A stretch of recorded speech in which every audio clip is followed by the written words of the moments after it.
Indian cinema अब सिर्फ Indian cinema नहीं रहा, रीजनल मूवीज भारी पड़ रही हैं।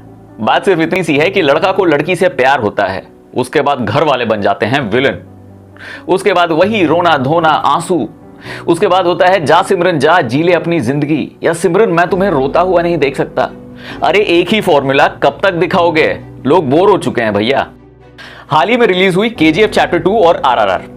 रिजल्ट ये हुआ कि दोनों ही मूवीज ने इंटरनेशनल प्लेटफॉर्म पे इंडियन सिनेमा के झंडे गाड़ दिए। तो भैया ये तो हुआ comparison between regional cinemas and Bollywood, लेकिन केजीएफ चैप्टर 2 और आरआरआर में कौन जीतेगा, इस पे कई सारे दाव लगे हैं। देखो प्रेडिक्शंस तो बहुत हो रहे थे, राजा मौली पे दाव लगाने वाले बहुत थे, क्योंकि उनकी मैजिक बाहुबली 1 और 2 में लोगों ने देखी थी। लेकिन रॉकी भैया के स्टाइलिश और सीरियस लुक और प्रशांत नील के डायरेक्शन पे भी लोगों को भरोसा था। भैया आरआरआर बाजी मार रही थी, लेकिन 14 अप्रैल को सारे दाव उल्टे पड़ गए।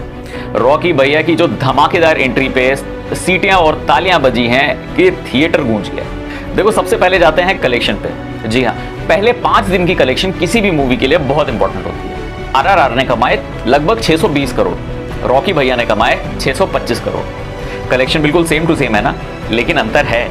जी हाँ, आरआरआर ने शुरुआत करी बड़े धमाकेदार तरीके से, फिर आई डे 2, डे 3, डे 4 की कलेक्शन, जिसमें रॉकी भैया ने सारे रिकॉर्ड तोड़ दी। कलेक्शन ट्रेंड की माने तो आरआरआर अब डिक्लाइनिंग ट्रेंड पे है। केजीएफ चैप्टर 2 की कलेक्शन अभी भी बढ़ रही है। सीधी सी बात यह है कि आरआरआर के सामने केजीएफ चैप्टर 2 खड़ी थी, लेकिन केजीएफ चैप्टर 2 के सामने कोई नहीं। सिर्फ कलेक्शन ही किसी मूवी को वर्थ वॉचिंग नहीं बनाती है। तो आइए दोनों मूवीज की अलग अलग एस्पेक्ट्स पे एनालिसिस कर लेते हैं। कहानियों की बात करें तो आरआरआर की कहानी बहुत सिंपल है। एक लड़की को अंग्रेजों ने अबडक्ट किया और 2 हीरोज ने मिलकर उसे बचाया, दैट्स इट।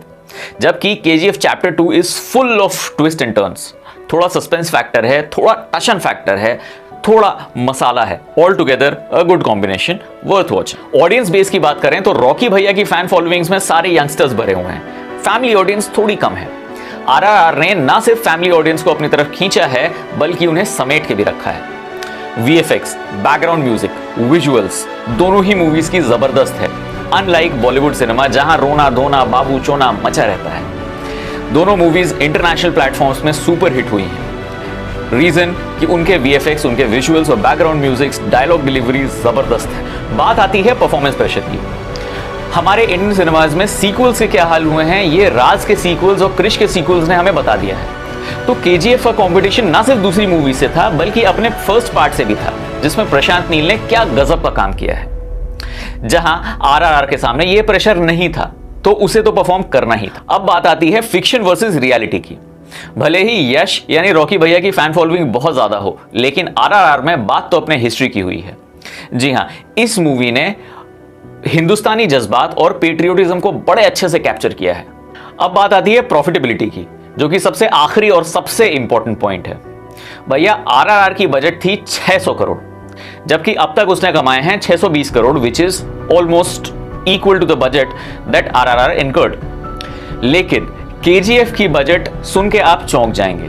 जी हां, केजीएफ की बजट थी सिर्फ 100 करोड़, उसमें उसने बनाए 625 करोड़। यह कोई आम बात नहीं है भैया। देखो भाई, मेरी तरफ से दोनों ही मूवीज के लिए ग्रीन सिग्नल। अगर आपने ये मूवी देख रखी है तो हमें कमेंट सेक्शन में बताएं कि आपको ये मूवीज कैसी लगी। अगर आपने नहीं भी देखी है तो इस मूवीज को देखो और फिर हमें बताओ कि आपको ये मूवी कैसी लगी। तब तक के लिए मैं राहुल मिलूंगा आपको दूसरे एपिसोड में। तब तक के लिए बाय बाय।